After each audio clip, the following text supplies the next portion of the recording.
Hey, this is Kim. This is Andy. We're going to read from the Urantia book, but first we have 365 Days of Walking the Red Road by Terry Jean. Today, February 27th, we have something by Chief Joseph in Matu Yalatki of the Nez Perce. Chief Joseph said, "We are contented to let things remain as the Great Spirit made them." Right. And just a footnote on this date in American history, February 27th, Wounded Knee 2 erupted in South Dakota. That was the American Indian Movement protest. In 1973, that movement lasted 71 days, and it ended with a major shootout which led to the arrest and trial of 3 Native people who were accused of shooting 2 FBI officers, but only one of them is Leonard Peltier is serving time for that.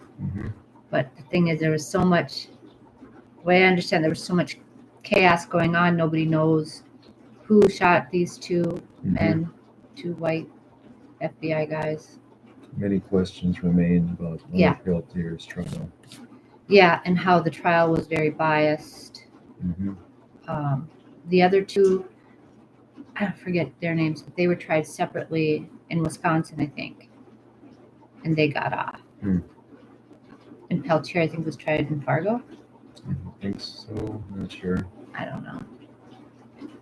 Yeah. Okay. Anyway. Well, he still lives there, Peltier, and I pray for him. You know, Spirit of Crazy Horse by Peter Matheson is the most complete account of that story. I highly recommend that. Okay. Well, thank you, Chief Joseph, and we'll remember the people that were there, Wounded Knee in 1973 day. Okay. All right. So today is wisdom is effortless mutuality. Effortless. Point on. Okay. This is the Tao Te Ching translation by Ralph Allen Dale. I have a picture of a pebbly beach somewhere. Okay. Do you want to look at that one? The expert traveler leaves no footprints. The expert speaker makes no mispronunciations. The expert in calculation needs no calculator. Right. The expert in closing things needs no lock, yet no one can open what has been closed. The expert in binding uses no knots, yet no one can pull apart what has been bound. The expert in caring for things never wastes anything. The expert at helping people never abandons anyone. These are the paths to enlightenment. Those who arrive at their destination teach those who are still on the path, while those who are still on the path are sources of wisdom for the teachers. Wow. It's excellent.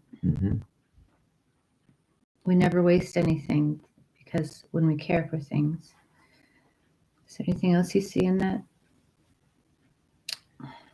We never abandon anyone. Right. We always strive for perfection in whatever we do. Like Zelensky in Ukraine doesn't abandon his people. No. Right. That's very meaningful. Yep.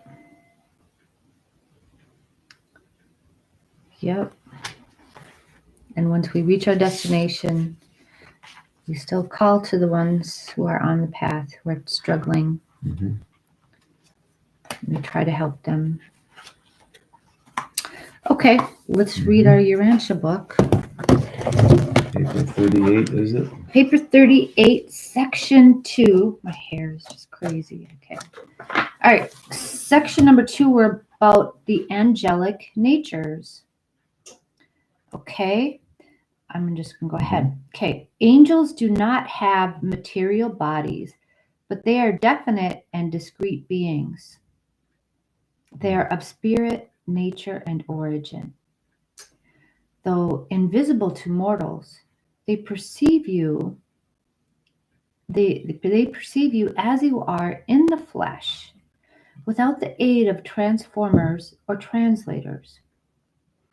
Okay, so they could see flesh, even though we can't see them. They can see us as we are in the flesh. A lot of these beings, they literally can't see our flesh. They see energy waves, you know.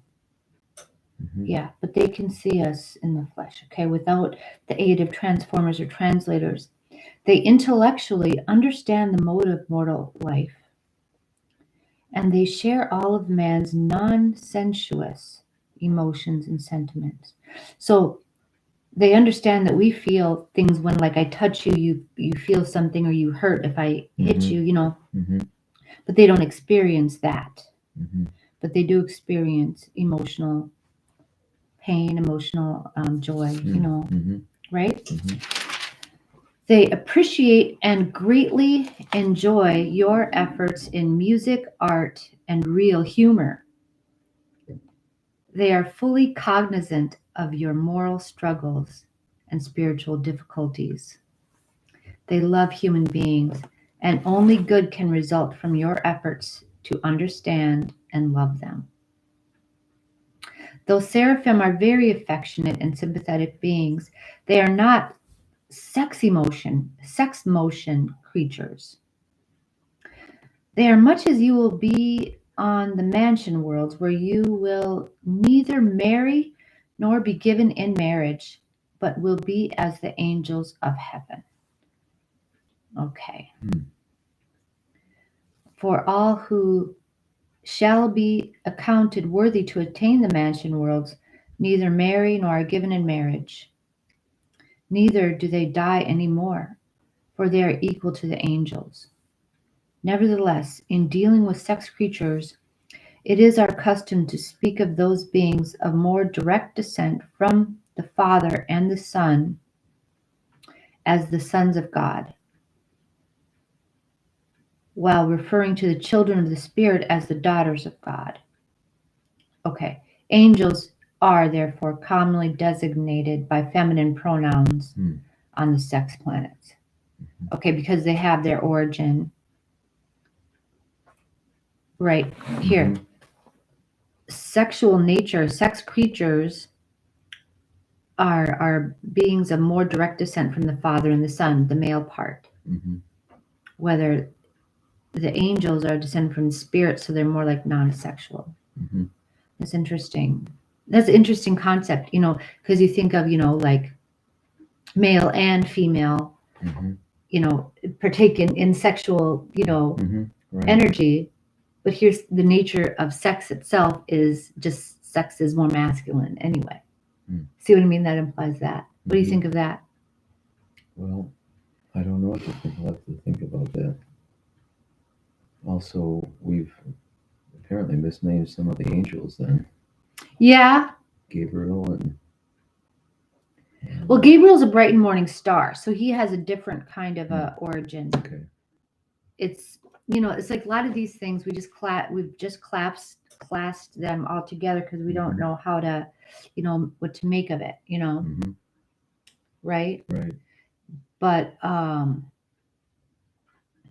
yeah, I think of Gabriel as male. Gabriel's a bright and morning star.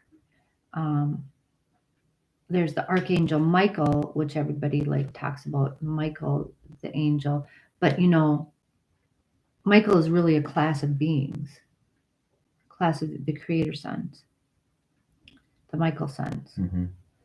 Okay, well, I'm going to keep going. Okay, a little bit. The seraphim are so created as to function on both spiritual and literal levels.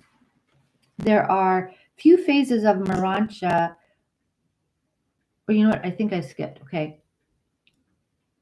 No, I didn't. I didn't skip. Okay. I'm always afraid I'm skipping part of it. Okay. Okay. There are few phases of Urantia or spirit activity which are not open to their ministrations. While in personal status, angels are not so far removed from human beings, in certain functional performances, seraphim far transcend them. They possess many powers far beyond human comprehension. For example, you have been told that the very hairs on your head are numbered, and it is true they are, but a seraphim does not spend her time counting them and keeping the number corrected up to date. Oh, good. I'm glad. I'm glad. Mhm. Angels possess inherent and automatic, that is, automatic as far as you could perceive, powers of knowing such things. So it's like they would just know that. Mhm. If you asked an angel how many hairs are on your head, how many hairs are on my head, they would just know it. Mhm. Then you could like shave your head and try counting all of those, but why? Mhm. Right? Right. Okay. You would truly regard a seraphim as a mathematical prodigy. Therefore, numerous duties, which would be tremendous tasks for mortals, are performed with exceeding ease by seraphim. Okay, you go. Angels are superior to you in spiritual status, but they are not your judges or accusers. No matter what your faults, the angels, although greater in power and might, bring no accusation against you. Angels do not sit in judgment on mankind, neither should individual mortals prejudge their fellow creatures. Hey, hey. Aho. Oh, you do well to love them, but you should not adore them. Angels are not objects of worship. The great seraphim Loyalatia. Loyalatia, See, that's the name of an angel, yeah. when When your you're seer fell down to worship before the feet of the angel, said, "See what you do, see that you do not do it not. do it. See that you do it not. I am a fellow servant with you and with your races, who are all enjoined to worship God. Yeah. In nature and personality endowment, the seraphim are just a little ahead of mortal races on the scale of creature existence. Indeed, when you are delivered from the flesh, you become very much like them. On the mansion worlds, you will begin to appreciate the seraphim. On the constellation spheres, to enjoy them, while on Salvington, they will share their places of rest and worship with you. Throughout the whole Urantia and subsequent spirit ascent, your fraternity with the seraphim will be ideal. Your companionship will be superb. Is that lovely? I'm looking It forward is. to that. Yeah. Mhm. Yeah. Okay, well, that's what we got for you today. Mhm. And thank you so much for being with us. Yep. Okay. Have a great day. Yep. Bye. Bye.